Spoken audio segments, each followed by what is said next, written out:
Yang penting kita jalin rumusnya. Seaneh apapun dan sepekat apapun kabut di depan kita, kalau rumusnya benar, itu ujian terurai. Dan rumusnya Bismillahirrahmanirrahim. Kira-kira ada yang baper nggak kalau kita bilang kita banyak masalah dan musibah? Hadirin, banyak masalah dan musibah itu nggak negatif. Jadi nggak perlu baper, nggak perlu tersinggung kalau ada orang bilang kayaknya Bapak banyak masalah. Saya ingin tanya kepada jamaah sekalian, siapa manusia yang paling banyak masalah dan musibahnya? Coba, yang paling banyak masalah dan musibah itu siapa? Kayaknya saya, Pak Ustadz. Pak Ustadz belum pernah dengar aja masalah saya selama ini. Saya jamin nggak ada di sini.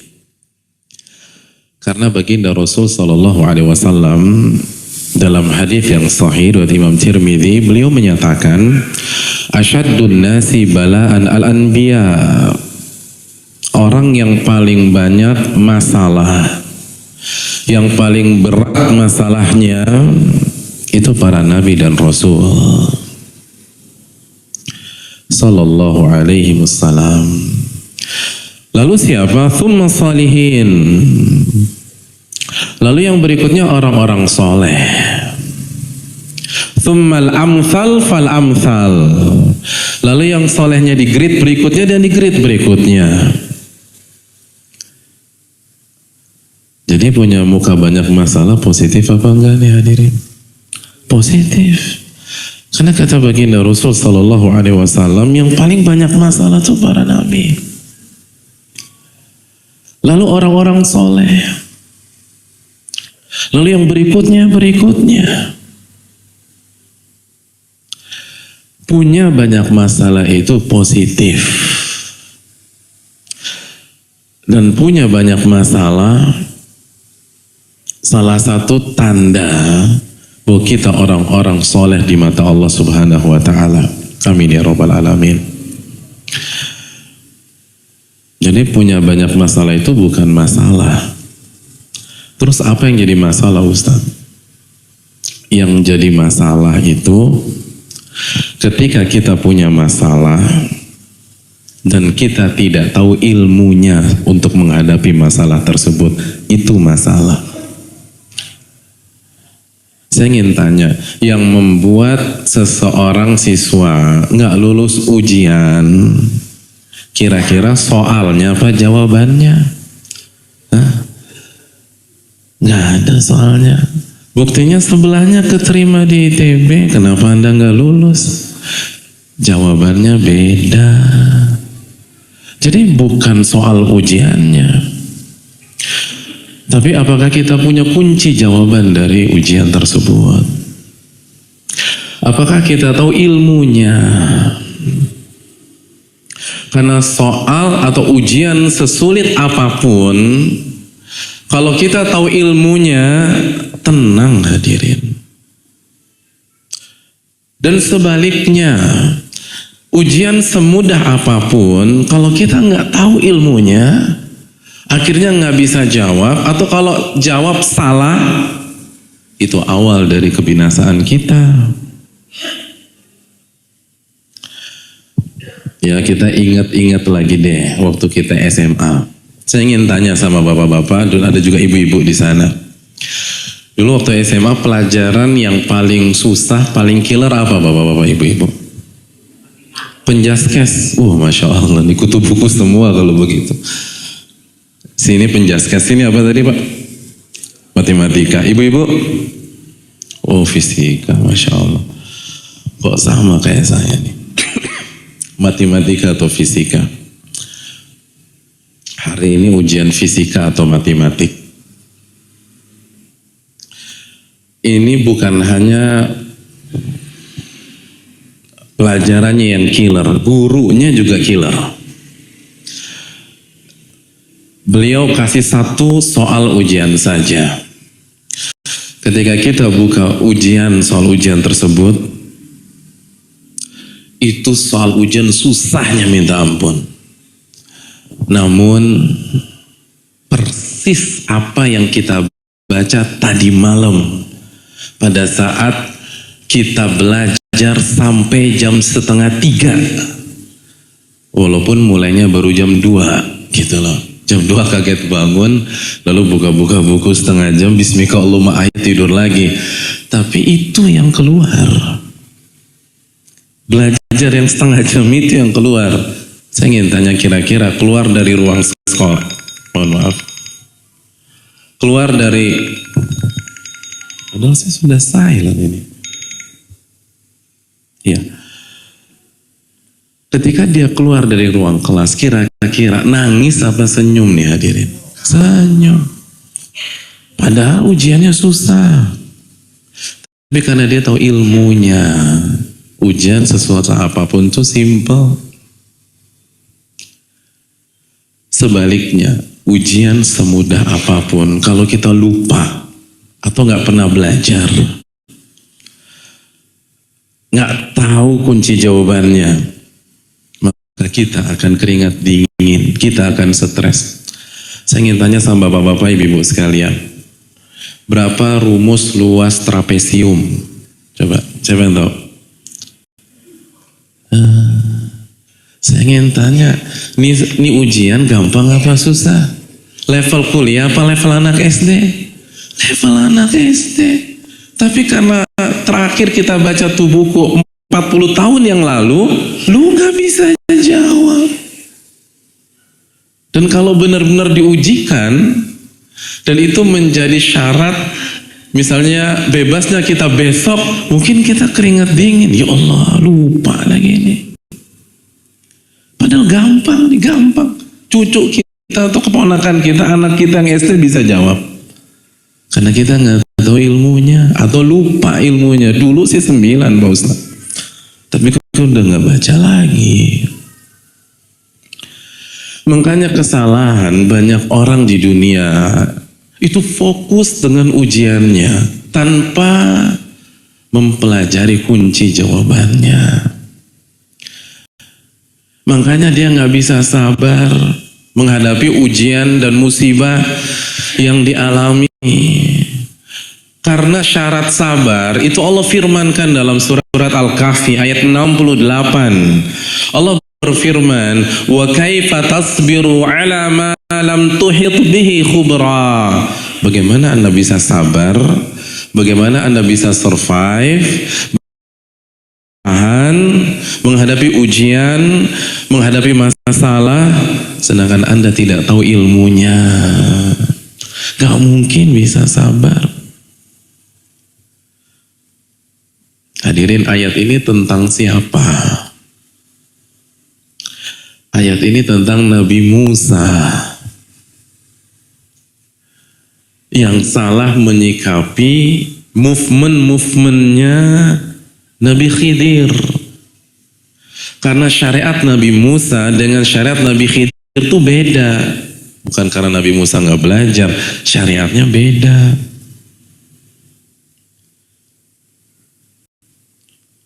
Nggak tahu ilmunya, akhirnya salah. Dan kisah panjang itu bisa kita baca di surat Al-Kahfi. Akhirnya karena salah terus, selesailah kebersamaan Nabi Musa dengan Nabi Khidir. Hadza firaqu baini wa bainak, kata Nabi Khidir. Ini akhir dari pertemuan kita. Sederhana saja hadirin. Kalau Nabi Musa tidak bisa mempertahankan kebersamaannya dengan Nabi Khidir karena tidak tahu ilmunya, bagaimana dengan kita saat menghadapi masalah-masalah hidup? Bagaimana dengan kita ketika kita menghadapi ujian, musibah? Kalau Nabi Musa aja nggak bisa, apalagi kita. Hadirin yang dirahmati oleh Allah Subhanahu wa Ta'ala.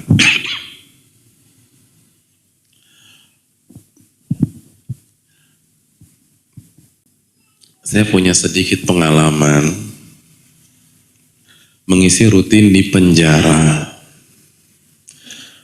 tepatnya Pondok Bambu. Ada pembinaan setiap hari Kamis. Hadirin yang dirahmati oleh Allah Subhanahu wa Ta'ala. 2 minggu yang lalu ada salah satu santri kita namakan santri mereka, hadirin, karena penjara adalah madrasah kehidupan. Ada salah satu santri kita yang akan keluar, yang akan bebas Rabu pekan depannya. Jadi beliau bebas itu minggu lalu. Nah, pas kajian terakhir, saya bicara sama beliau. Ternyata beberapa waktu sebelumnya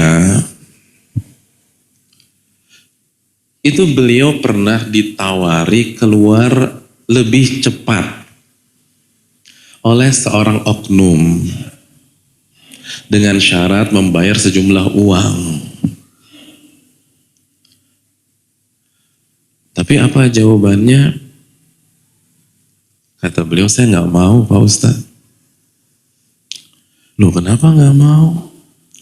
Kan bisa lebih cepat ketemu keluarga. Kata beliau, karena cara keluar dari penjara ini pakai cara yang haram. Saya masuk sini karena saya banyak maksiat kepada Allah. Masa keluar pakai maksiat juga? Yang buat saya kesini itu maksiat. Kan Ustadz yang kasih tahu. Wa ma asabakum min musibatin fabima kasabat aydikum. Allah berfirman dalam surat Asy-Syura ayat 30, apapun yang menimpa kalian itu karena kesalahan dan kekhilafan kalian. Gak mau saya. Itu alasan yang pertama. Alasan yang kedua, beliau katakan karena udah PW Pak Ustadz. Loh, PW? Iya udah PW. Maksudnya betah di sini? Betah. Kok bisa? Di saat orang ingin melarikan diri, di saat orang pengen banget pulang dan bertemu dengan keluarga, kenapa Anda PW? Ustadz, sebelum saya masuk sini, saya nggak bisa baca Quran.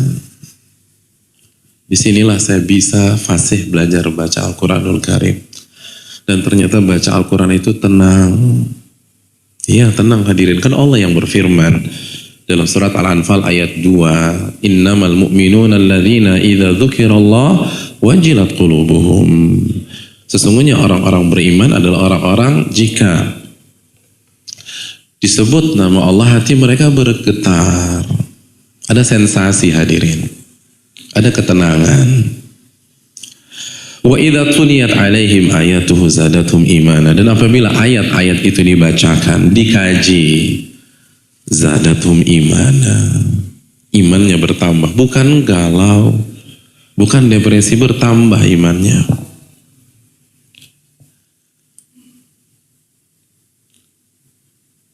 Jadi kata beliau, ngapain saya buru-buru keluar dari sini? Justru kalau saya keluar dari sini saya khawatir. Jangan-jangan saya nggak bisa ngaji lagi di luar. Jangan-jangan saya nggak bisa nuntut ilmu lagi. Di sini kan enak, setiap Kamis saya nggak usah kemana-mana, ada kajian. Di luar saya nggak tahu. Lalu kita sampaikan, nggak, di luar tuh ada kajian banyak Bu di Jakarta. Ibu ya kalau ada kajian, saya khawatir saya nggak bisa istiqomah. Jadi bayangkan hadirin sekalian. Hadirin, di Pondok Bambu itu yang stres banyak. Yang mau bunuh diri udah lebih dari 1-2 kasus. Tapi ternyata di saat sebagian orang depresi masuk penjara, stres masuk penjara. Dan Pondok Bambu kan, aduh jauh lah dari sini lah hadirin. Ya jauh orang Pondok Bambu di Jakarta. Maksudnya kenyamanannya. Ini mah bukan suka miskin, ini suka makmur. Tadi saya udah tekankan, saya mau menekankan masalah sabar ketika masuk sini. Kayaknya harus menekankan masalah syukur deh di sini. Karena udah enak banget. Iya. Hadirin, di Pondok Bambu itu satu kamar itu 20-an orang. Itu kamarnya tipe 4L. Lu lagi. Kita tahajud itu bukan mencium tanah jempol kaki teman. Ya Allah.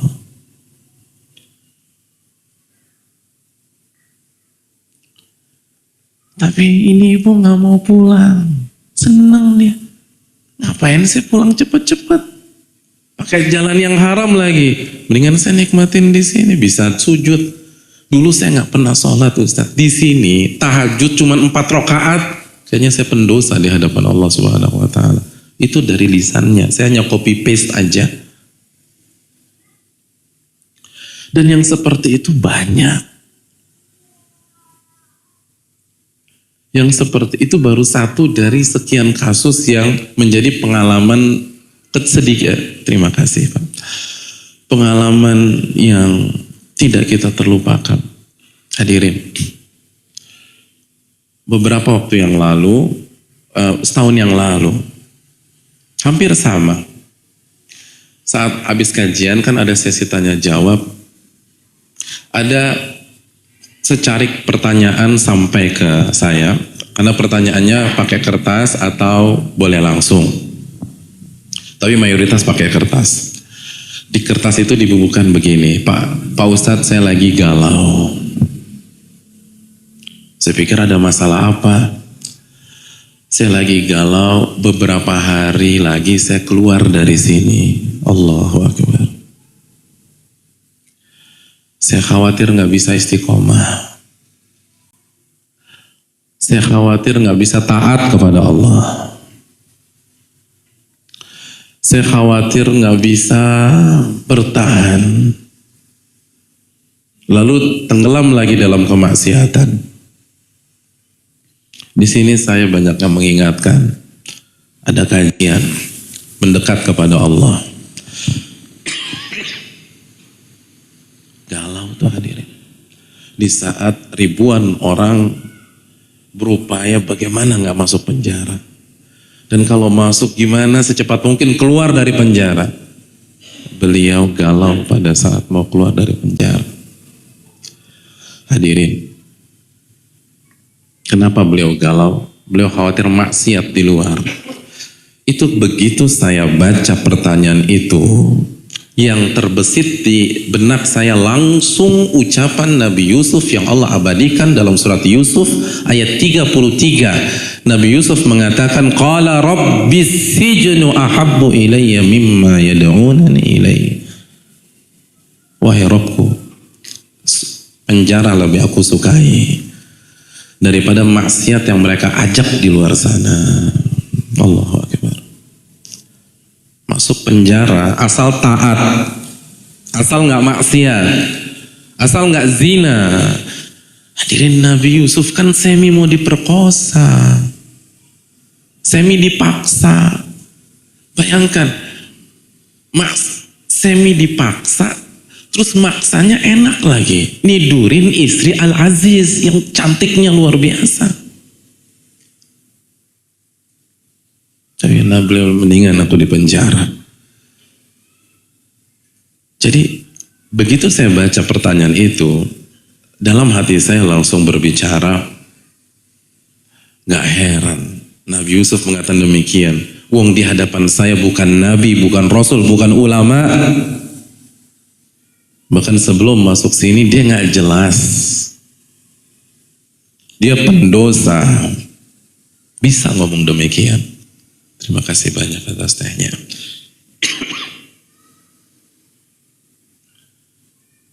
Hadirin. Satu kasus lagi, karena kita bicara tentang bidang yang sama, genrenya sama nih hadirin. Ada kasus masih di Pondok Bambu, itu ada ibu-ibu yang masuk ke sana dizolimi. Dan saya yakin di sini banyak yang masuk ke sini karena dizolimi. Dan di mana-mana itulah dunia. Kalau mau cari keadilan itu di akhirat.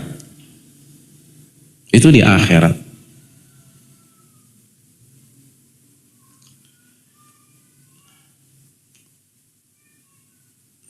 Ketika dizolimi di hari-hari pertama, itu dia merasa menjadi orang terzolimi sedunia, tertragis sedunia.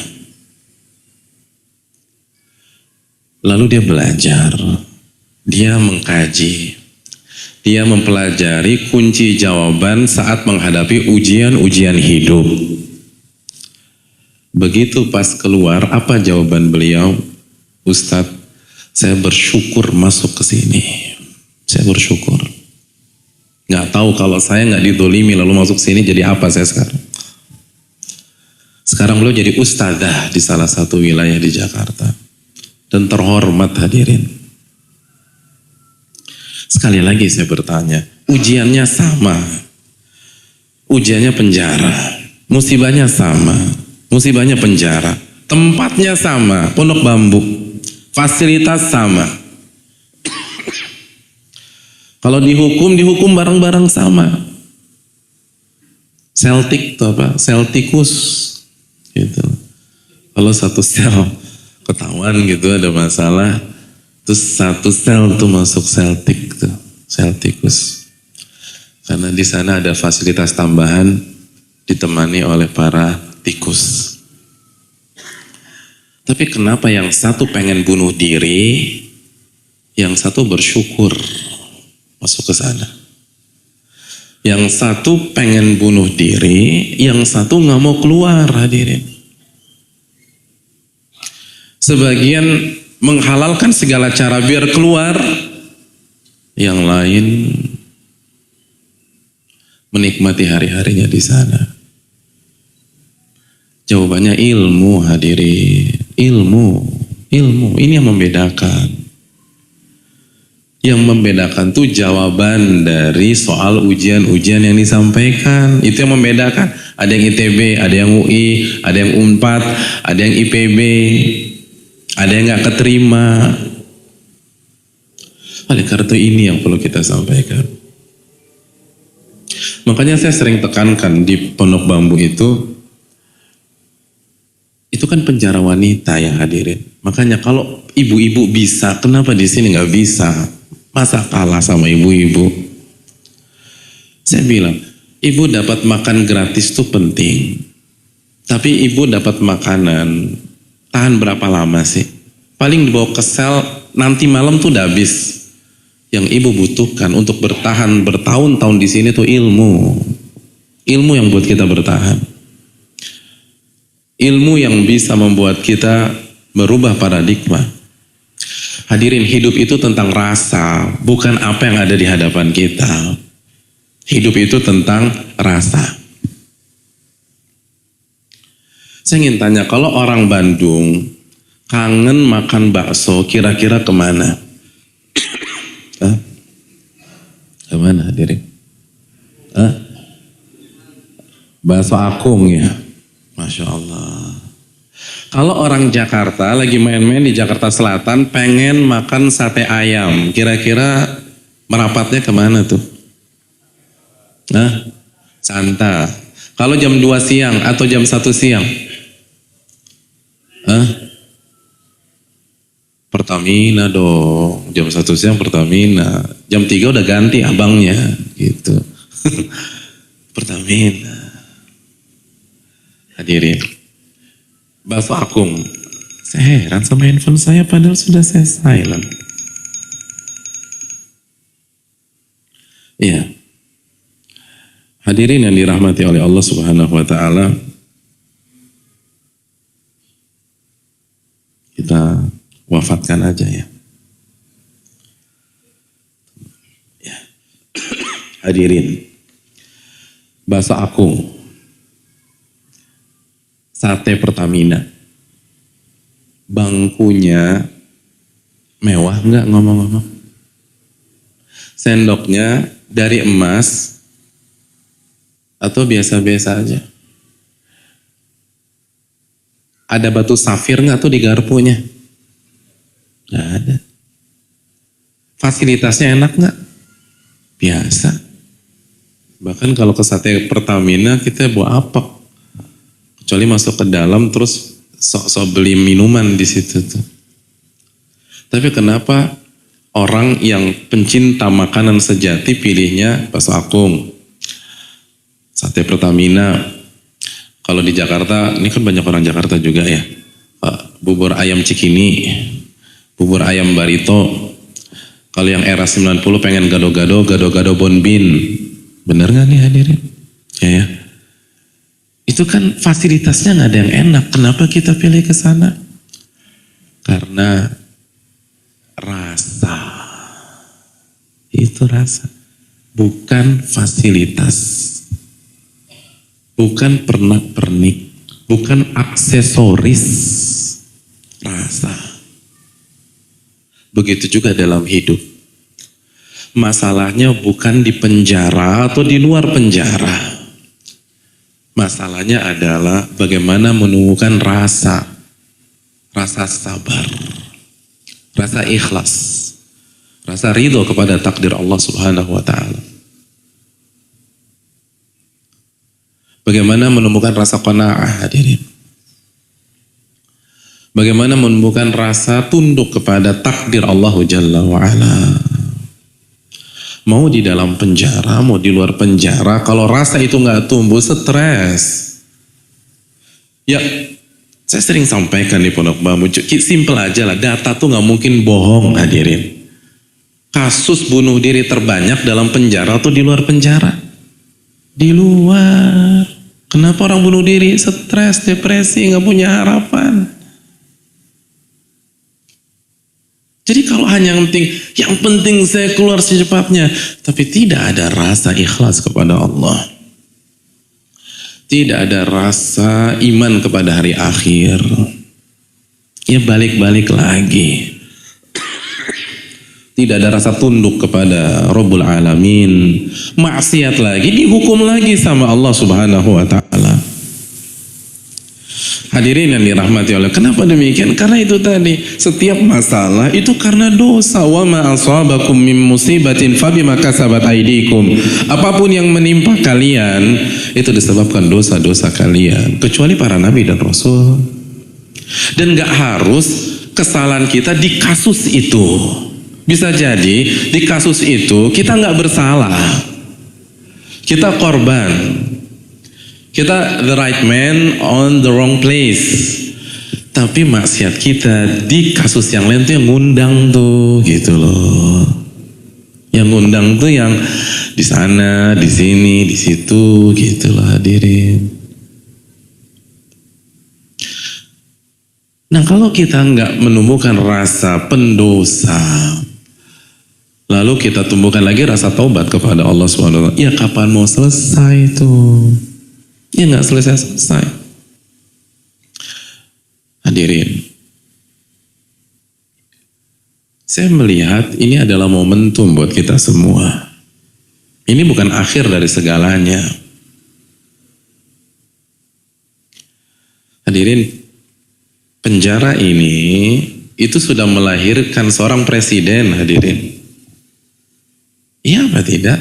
Ya, Bung Karno kan pernah di sini. Kamarnya nomor berapa? TA 01. Bener gak nih hadirin? TA 01. Dan beliau punya tulisan yang beliau tulis di tanggal 13 Mei 1931 dan masih ada sampai sekarang. Presiden. Kita gak pernah tahu apa yang akan terjadi pekan depan, bulan depan, tahun depan. Hadirin, yang memasukkan Bung Karno ke sini itu Belanda. Siapa yang pikir merdeka 45? Kalau udah penjajah masukin tuh mungkin seumur hidup, mungkin mati di sini. Tapi ternyata takdir Allah berkata lain.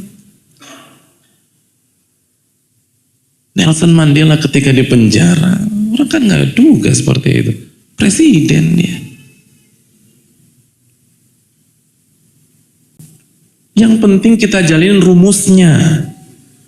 Seaneh apapun dan sepekat apapun kabut di depan kita, kalau rumusnya benar, itu ujian terurai. Dan rumusnya Allah berfirman dalam surat At-Talaq ayat 2 dan 3, wa man yattaqillaha yaj'al lahu makhraja. Barang siapa yang bertakwa kepada Allah, Allah akan berikan jalan keluar. Wa yarzuqhu min haitsu la yahtasib. Dan Allah akan berikan rizki. Ini menarik. Ini bottom line-nya. Ini yang harus kita garis bawahi. Min haitsu la yahtasib, dari arah yang tidak kita duga-duga. Jadi jangan terlalu banyak mikir. Mikir tuh bagus. Tapi Allah kan udah bilang, nanti nih jalan keluarnya dari arah yang Anda nggak pernah pikirkan. Nah, yang jadi masalah, Allah udah bilang, solusinya nih kalau Anda bertakwa, dari arah yang tidak pernah Anda pikirkan. Tapi bukannya alih-alih bertakwa, mikir terus, gimana gue bisa keluar dari sini? Gimana saya bisa keluar? Loh, Allah udah bilang, yang penting takwa tuh. Nanti ada aja jalan. Yang penting takwa. Mikir penting tapi proporsional. Sebagaimana melihat penting, tapi kalau kita melihat maksain, mata bisa buta juga. Akal itu bagus dikasih oleh Allah untuk berpikir. Tapi sebagaimana telinga ada batas, akal kita juga ada batas. Kuncinya bertakwa kepada Allah. Kuncinya bukan di dalam penjara atau di luar penjara. Kuncinya ittaqillaha haitsuma kunta, kata baginda Rasulullah SAW. Bertakwalah kepada Allah dimanapun Anda berada. Dimanapun Anda berada. Di dalam penjara bertakwa, di luar penjara bertakwa, itu sukses. Kalau hanya sekedar keluar, sebagaimana yang tadi dimention oleh Bapak host tadi, keluar juga penjara. Ad-dunya sijnul mu'min, dunia itu penjaranya orang-orang beriman. Makanya kalau kita ngajarin di Pondok Bambu itu, kita ganti istilah yang sudah yang keluar dan sudah menyelesaikan masa tahanannya, bukan bebas. Karena Nabi nggak mengatakan bebas. Nabi katakan dunia itu penjaranya orang-orang beriman. Bebas itu kalau ibu-ibu keluar dari penjara dalam kondisi nggak bernyawa, itu. Tapi selama masih punya nyawa keluar, nggak ada kata bebas. Karena dunia itu penjara. Ini yang dilupakan. Intinya bukan ada atau di sana. Intinya bagaimana kita bertakwa kepada Allah. Intinya tentang rasa, hadirin. Hadirin, beberapa tahun yang lalu saya menjenguk seorang jamaah. Beliau terkena kanker tulang. Dan beliau berjuang melawan kanker tulang itu udah tahunan. Sampai di titik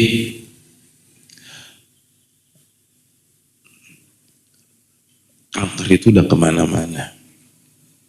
Dan sebelum beliau meninggal, saya masih sempat bertemu dengan beliau. Itu posisinya sudah sejajar begini tuh, hadirin. Sudah, jadi kalau kita jenguk, sebelum masuk kamar, di briefing dulu sama istrinya. Nanti Pak Ustadz, kalau jenguk suami saya, Pak Ustadz yang menghampiri beliau, terus Pak Ustadz yang togokkan kepala di hadapan wajah beliau. Jangan sampai beliau nengok ke Pak Ustadz. Karena posisi beliau harus begini terus. 7 kali 24 jam harus begini. Kenapa demikian? Karena kalau nggak sengaja beliau nengok, mati. Karena tulangnya itu seperti daun dimakan. Kok dirayap sih? Kok daun dimakan rayap? Dimakan ulat, hadirin. Jadi udah begitu-begitu tuh, kerut gitu. Jadi kalau nengok, krok, meninggal. Dan Pak Ustadz jangan salaman, karena walaupun kita rasa itu biasa, kalau kita sentuh kulitnya sakitnya minta ampun. Ya Allah hadirin, kita di sini udah kayak sorga kalau dibandingkan dengan kondisi beliau. Tapi bukan itu poinnya. Poinnya adalah setiap ada orang yang berkunjung dan menjenguk beliau, itu yang ceramah beliau, bukan penjenguk. Jadi sebelum yang jenguk bilang sabar ya Pak, itu beliau udah nasihatin jangan lupa sholat Pak, jangan lupa zikir kepada Allah, jangan lupa bertakwa dalam hidup. Itu kata istrinya, yang gak diceramain cuma Pak Ustadz aja, karena gak enak Pak Ustadz ustadznya, yang lain diceramain sama dia. Allahu Akbar. Tapi yang uniknya, ribuan orang di waktu yang sama dengan penyakit yang 1000 kali lipat lebih ringan dari dia stres. Stres, parno.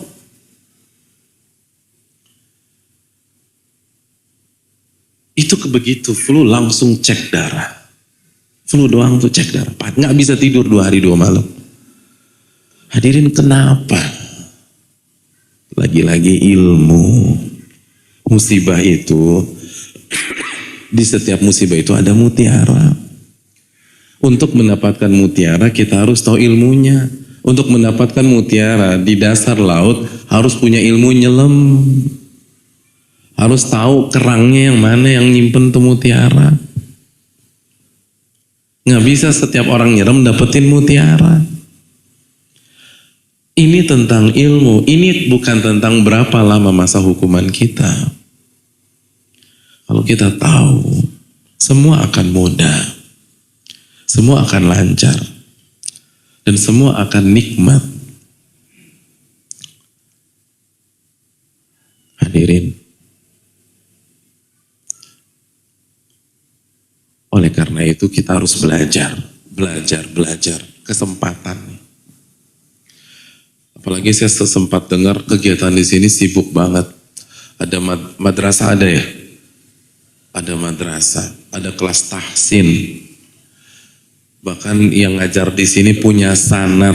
Ya Allah. Itu target harusnya. Hadirin, sebagian ulama klasik itu ngafalin Al-Quran 1 hari 1 ayat. Dan dalam waktu 15 tahun hafal 1 Quran. Jadi kalau la qadarullah, kita di sini agak lama. Target bukan hanya baca ngatamin Quran, bukan. Targetnya hafal Quran. Kenapa nggak bisa? Bisa kok. Bisa. 1 hari 1 ayat. Masa nggak hafal 1 hari 1 ayat? Misalnya Al-Baqarah. Ayat pertama apa hadirin? Alif Lam Mim. Masa nggak bisa Alif Lam Mim 1 ayat 1 hari? Alif Lam Mimnya sih bisa Pak Ustadz. Temen-temennya itu yang susah gitu. Alif Lam Mimnya gampang. Itu yang temen-temennya, apalagi ayat utang tuh Pak Ustadz. 1 ayat 1 halaman itu yang susah. Loh, kan hafalan itu ibarat pisau, semakin diasah semakin tajam. Tapi mulai dari sekarang. Orang-orang besar itu hanya bisa dipenjara fisiknya, hadirin. Jiwanya nggak bisa dipenjara oleh manusia. Karena jiwanya hanya bergantung kepada Allah. Jiwanya hanya takut kepada Allah. Jiwanya hanya berharap kepada Allah. Kata Al-Imam Ahmad bin Abdul Halim, ketika di penjara, beliau mengatakan, apa makar yang ingin dilakukan musuh-musuh saya kepada saya? Karena kebahagiaan saya bukan terletak di istana. Kebahagiaan saya ada di dalam jiwa saya. Maka ketika saya ada di istana, saya bahagia. Dan ketika saya ada di sel penjara, saya bahagia. Karena kebahagiaan saya ada di sini, bukan ada di fasilitas. Yang jadi masalah kalau kita gantungkan kebahagiaan kita di fasilitas dunia, maka akan berakhir dengan cepat. Ini momen hadirin sekalian. Kita butuh ilmu. Dan di antara ilmu yang harus kita camkan, kita harus punya harapan. Kita harus punya harapan. Kita harus yakin masa depan masih bisa kita gapai. Ustadz, kayaknya nggak mungkin. Saya di sini seumur hidup.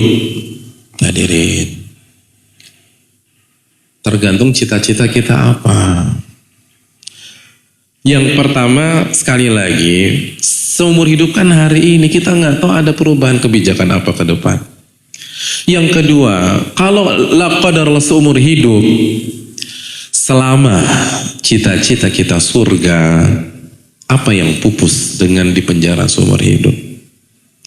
Kalau cita-cita kita dunia, ya habis. Kalau cita-cita kita karir, habis mungkin. Kalau cita-cita kita misalnya eselon 1 dan sudah mungkin habis. Cita-cita kita bintang 4, mungkin karir kita sudah habis. Target kita jadi menteri, mungkin karir kita habis, mungkin. Tapi kalau kita punya cita-cita jadi penghuni surga, apanya yang habis hadirin? Dan itu inti dari kesuksesan. Sukses itu tergantung frame mana yang kita pakai, kacamatanya siapa.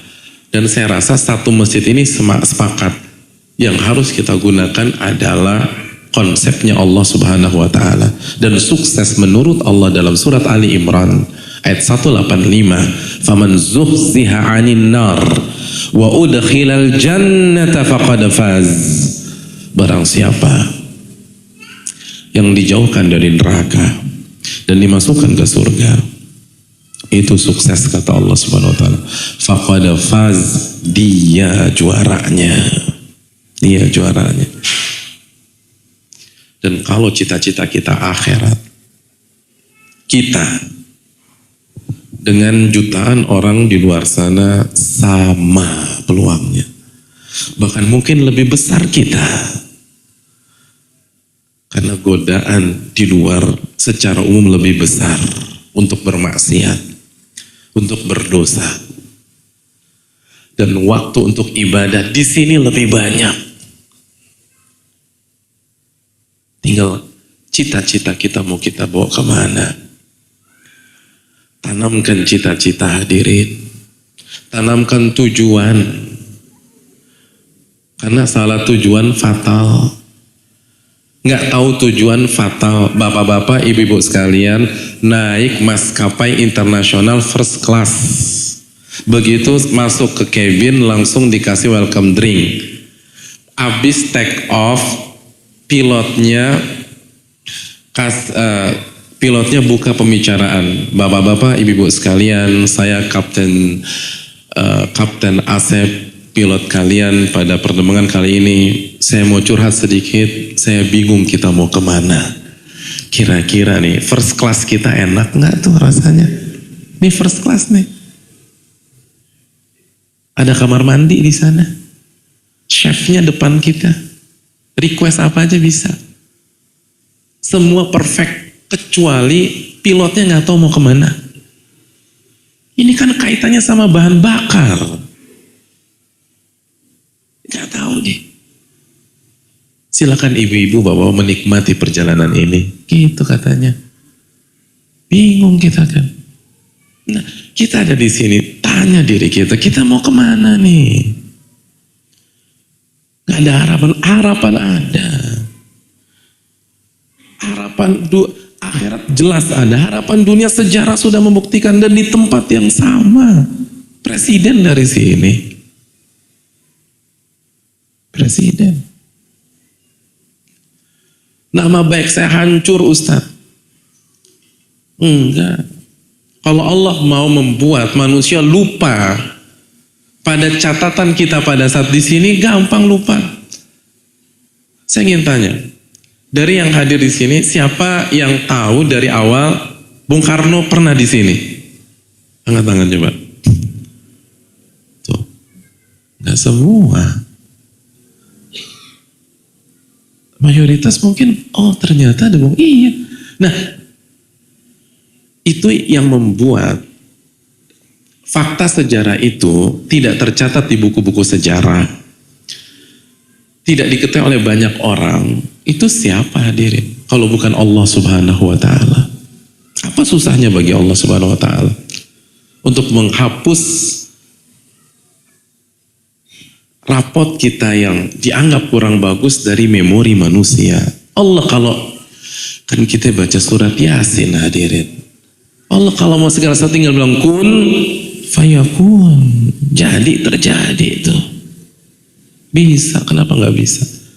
Itu bagian dunia, akhirat sorga. Harus masuk sorga kita.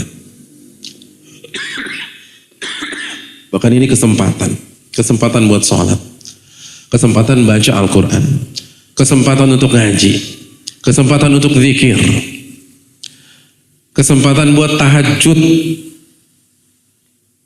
kesempatan untuk muhasabah, kesempatan memperbaiki peran kita sebagai seorang suami, sebagai seorang ayah. Mungkin dulu nggak punya waktu sama anak-anak. Ini kesempatan menjadi pribadi yang baru.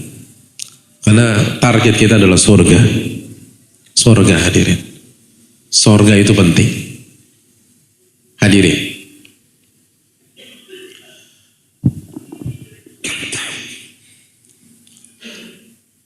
Kita sampai Isya apa sampai subuh ngomong-ngomong?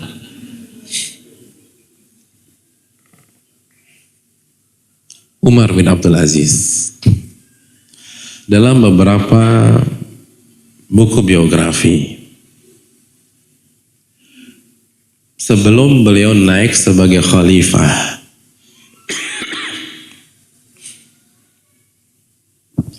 itu beliau meminta asistennya untuk belanja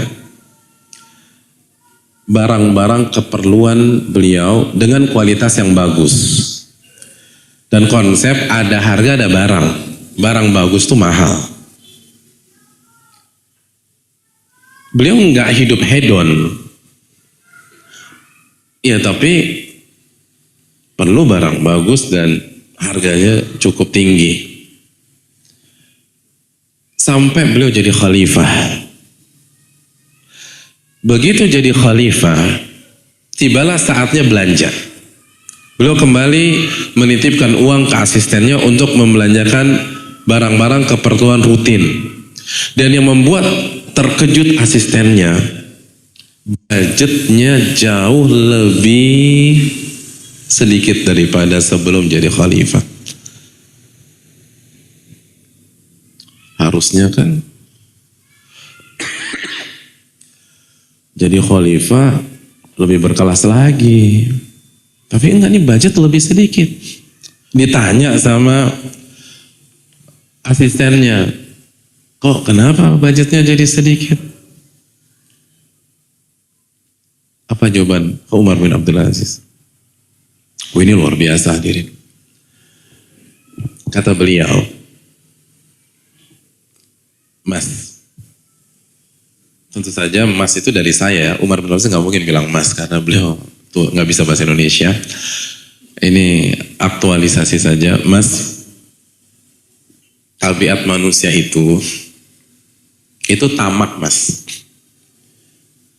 Kalau dia mendapatkan sesuatu, udah puas, dia nggak mau tetap main di level itu.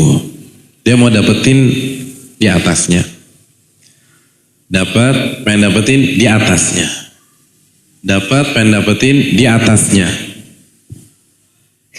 Betul nggak hadirin? Mobil lah, mobil. Ini nyebut merek nggak apa-apa ya, contoh aja. Saya ingin tanya, yang punya banyak mobil atau yang punya mobil kita di awal karir kita apa coba? Mobil di awal karir, awal-awal nih. Apa? Langsung Alphard. Waduh, repot lah. Apa? Mobil di awal-awal karir. Apa? Carry ya? Oh, Masya Allah, carry. carry. Kijang ya, kijang apa? LGX jantan gitu ya. Tapi itu kan zaman past ya. Ini zaman now kata orang-orang. Anggap aja Avanza. Itu ketika Avanza jadi mobil pertama yang dibeli pakai uangnya sendiri, senengnya minta ampun dia. Udah pakai Avanza tuh.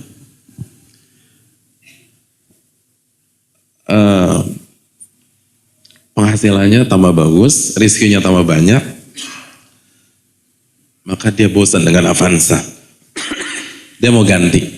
Kira-kira ganti apa? Agya? Nggak mungkin. Dia ganti Rush. Ganti Rush dulu. Oh, senang banget dapat Rush. Bawa terus mana-mana. Mereka orang paling kaya se-Bandung ya, bawa Rush tuh, senang banget dia. Udah puas tuh, dan income-nya tambah besar, maka dia akan naik lagi. Innova. Apalagi kalau dia Toyota Mandit gitu ya, dia Innova. Oh, senang Innova. Lagi Innova baru sekarang. Puas Innova, berhenti di Innova? Enggak. Naik Fortuner. Oh, senang Fortuner. Puas? Enggak. Naik lagi. Kalau dia pengen pindah ke sedan, dia naik Camry. Kalau dia pengen SUV yang lebih kecil, pakai Harrier mungkin dia. Udah puas tuh, naik lagi, baru naik Alphard misalnya. Alphard, kalau udah puas sama Alphard, oh saya butuh yang touring nih, butuh yang 4-wheel, Land Cruiser. Kira-kira gitu nggak hadirin? Ibu-ibu udah mulai bete dengerin mobil. Oke ibu-ibu, tas nih. Awal-awal karir pengen beli tas. Kira-kira beli apa? Ekspor, Alpine. Ngalamin gak sih zaman ekspor sama Alpine? Lalu ini resleting kita dipalak sama kakak kelas kita dulu. Kalau saya dulu begitu. Ibu-ibu beli doa misalnya. Iya bu ya. Habis doa dapat duit lagi, beli LC. Bukan LV, LC, Longchamp. Habis beli Longchamp, naik lagi, baru beli Hermes misalnya. Kan begitu ya. Jam tangan, bapak-bapak kan suka pakai jam tangan. Beli misalnya Swiss Army, G-Shock, lalu naik lagi. Sekarang yang lagi misalnya Richard Mille gitu kan, gitu ya bapak-bapak. Begitu juga dengan saya, kata Umar bin Abdul Aziz. Sekarang saya adalah khalifah. Sekarang saya ada khalifah. Jadi saya begitu tuh, begitu ini pengen ini. Nah sekarang saya jadi khalifah. Yang namanya khalifah punya semua. Mau apa punya deh. Nah jiwa saya kan tamak. Apalagi nih, next tuh apalagi? Ini udah mentok. Apa kenikmatan yang belum saya dapat? Kata Umar bin Abdul Aziz, ternyata jawabannya surga. Itu yang belum saya dapat. Yang lain udah, kekuasaan udah, wanita udah. Dan nikah dengan istrinya luar biasa. Bukan hanya cantik fisik, cantik batin. Istrinya ketika Umar bin Abdul Aziz naik jadi khalifah, itu memberikan semua hartanya ke Baitul Mal. Semuanya. Padahal itu harta pribadi sang istri. Anak-anak udah ada, fasilitas ada. Apalagi nih, sorga yang belum. Sorga di atas. Kalau begitu saya mau itu. Saya nggak puas. Jadi kalau kita, dan banyak di antara yang mondok di sini, itu sebelum mondok punya semua. Sudah nyicipin punya kekuasaan, punya jabatan, punya harta. Yang harus kita pikir apa lagi di atas sana. Kalau kita hanya berpikir mengembalikan nama baik saya, kan nggak ada kenaikan ya, mentok-mentok itu aja. Kalau kita hanya berpikir bagaimana menyelamatkan harta saya, berarti Anda nggak naik kelas. Orang-orang besar itu naik kelas hadirin. Dan ketika kita sudah dapatkan kekuasaan dunia, berikutnya surga. Orang-orang besar tuh naik kelas. Walaupun dengan naik kelas harus keluar dari zona aman. Tapi itu kenikmatan, tantangan bagi orang-orang besar itu adalah kenikmatan. Begitu dia stuck, dia mikir apa lagi nih? Benar gak sih hadirin? Iya kan? Seperti itu. Orang tuh pengen lebih. Antum di sini suka MotoGP nggak? Suka MotoGP? Pertanyaan saya, kenapa Rossi keluar dari Honda masuk ke Yamaha? Lalu dari Yamaha pindah ke Ducati. Orang-orang besar tuh butuh tantangan, nggak puas dia. Di Honda dia kan juara terus, tapi mentok udah, apalagi tantangannya? Kan dia naik dari 125, 250, 500, sekarang MotoGP, saya butuh tambah lagi. Akhirnya pindah, biar mulai dari nol. Kira-kira gitu nggak? Oke, nggak suka MotoGP, suka bola. Suka bola. Pertanyaan saya, apa yang membuat Guardiola keluar dari Barcelona? Lalu pindah ke Bayern Munchen. Lalu Bayern Munchen pindah ke City sekarang. Hadirin, orang-orang besar itu pengen lebih. Dia bisa menjadi pelatih yang, dan dia sudah dapatkan itu, pelatih Barcelona yang paling banyak piala kan dia. Terus apa lagi? Saya butuh tantangan, saya butuh naik lagi. Maka dia pindah. Hadirin, bagi kita yang sebelum di sini udah punya semuanya, udah punya harta,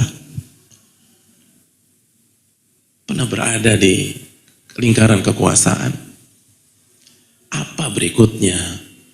Dan tidak ada target berikutnya yang lebih indah daripada surga. Dan memang gak mudah, memang sulit. Sebagaimana Rossi begitu pindah dari Honda ke Yamaha harus jungkir balik lagi. Tapi orang-orang besar demikian. Dan ini tantangan bagi kita. Itu pola pikir Umar bin Abdul Aziz. Kalau saya hanya berpikir kekuasaan dunia, berarti saya stuck dong, kata Umar. Saya harus naik lagi, sorga. Itu. Nah, untuk masuk sorga gimana? Gak mau mubadzir, makanya budget saya turunin. Berusaha hidup zuhud. Ingat, hidup zuhud bukan jadi orang miskin, tapi proporsional, sesuai dengan kebutuhan. Dan hati ke akhirat, bukan ke dunia. Ke sorga gimana? Banyak sujud, banyak zikir, banyak salawat. Ke sorga gimana? Jadi suami yang baik, jadi ayah yang baik. Mungkin sekali lagi dulu kita hanya menjadikan keluarga prioritas keempat, kelima, keenam. Sekarang prioritas pertama nih. Ku anfusakum wa ahlikum nara. Jagalah diri kalian dan keluarga kalian dari siksa api neraka. Dapat surga gimana? Jadi orang yang berakhlak mulia. Dapetin surga gimana? Sabar terhadap musibah dan ridho kepada takdir. Dapetin surga gimana? Maafin tuh. Maafin. Orang yang mungkin zalimin kita, udah lupain. Memang ngebalas tuh hak. Faman i'tada 'alaikum fa'tadu bimithli ma i'tada 'alaikum. Barang siapa yang zalimi Anda boleh balas dengan cara yang setimpal. Tapi kita masih ingat ucapan Abu Nuaim, salah satu ulama Syafi'iyah. Beliau mengatakan, kalau Anda punya dendam, itu hak Anda. Tapi Anda nggak pernah menikmati hidup dan tidak akan pernah bisa tidur nyenyak. Kenapa Anda nggak berpikir untuk memaafkan? Dan Anda mulai lembaran baru. Dan kalaupun ada yang bisa disalahkan, salahkan diri kita.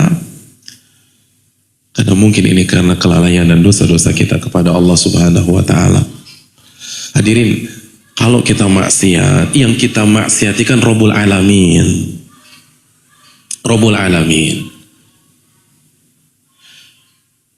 Dan dia akan balas dari nggak langsung lah. Ya terlalu besar lah Rabbul Alamin kalau mau ngebalas turun tangan langsung. Dia pakai makhluk-makhluknya. Sebagaimana kalau kita mungkin punya masalah sama orang besar di sebuah wilayah, lalu ketika lari pagi digebukin, bukan dia ngebukin kan. Anak-anak buahnya yang ngebukin. Nah begitu juga dengan apalagi Rabbul Alamin, apalagi Allah Al-Azim. Kalau kita punya salah sama Allah nggak nyerang langsung dari pihak lain, dari musuh kita, dari kompetitor kita, dari lawan kita, dari gerbong yang berbeda dengan kita. Oleh karena itu hadirin yang dirahmati oleh Allah, ini kesempatan masuk surga. Apalagi bagi kita yang sudah pernah mendapatkan semuanya, maka next harus surga. Kalau next masih bicara kekuasaan atau jabatan atau harta, berarti kita nggak move on nih hadirin. Kita jalan di tempat. Dan ingat, orang yang orientasinya akhirat, dia akan dapatkan dunia juga, nggak akan mati kelaparan. Nabi SAW bersabda, dan saya tutup dengan sabda ini, man kanatid dunya hammah farraqallahu syamlah. Barang siapa yang dunia menjadi orientasinya, dunia yang menjadi ambisinya, farraqallahu syamlah, Allah akan rusak tuh urusannya. Allah akan buat urusannya cerai-berai. Kita udah merasa ini udah bener, tiba-tiba ada manuver dari pihak lain, berantakan. Ternyata ada yang jebak kita. Kita dijadikan kambing hitam. Ada yang merangkap kita. Wa ja'ala al-faqra baina 'ainaihi. Lalu Allah akan hantui kita dengan kemiskinan. Kita jadi parno hadirin. Khawatir kehilangan semuanya, padahal enggak juga. Khawatir hancur karir kita, padahal enggak. Itu tadi presiden dari sini. Walam ta'ti minad dunya illa ma kutibalah. Dan dunia enggak akan datang kecuali yang ditakdirkan. Jadi orang yang ambisinya dunia, kalaupun dapat dunia, ya sesuai takdir Allah aja, enggak nambah 1 rupiah. Enggak nambah tuh. Mentoknya di situ aja. Tapi barang siapa yang akhirat adalah ambisinya, jama'allahu syamlah, urusannya dibuat mudah sama Allah, diberkahi sama Allah, urusan dunianya dan urusan akhiratnya. Jadi bukan mati-mati kelaparan, dilempengkan. Wa ja'alal ghina fi qalbi, dan Allah kasih kekayaan di dalam hatinya. Kaya itu tentang rasa, bukan tentang angka.